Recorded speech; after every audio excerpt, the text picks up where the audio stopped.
Hey guys, welcome back to another video. And in this video, I'm going to show you how to add trusted connections in Roblox in 2026. So how you can do this? Let's get started.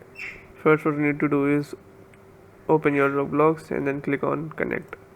Now from here, just search for the name you want to add, or you can just click on my QR and then copy profile link and then send it to your friend so he can click on your link and would be added automatically here. So yes, this is how you can do it, guys. If your problem still occurs, so make sure to comment down below so we can bring a detailed guide on this video. Alright, that's it for today's tutorial.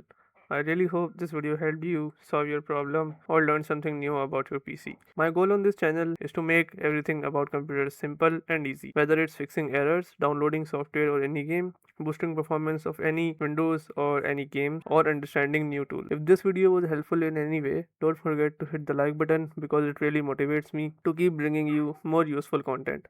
And if you're new here, make sure to subscribe and turn on the notification bell so you never miss any future tutorials, tips, and PC fixes. Also, if you're facing any issues or have any questions related to computers, Windows, software, or anything technical, drop them in the comments. I read all of your comments and I'll try my best to help you out.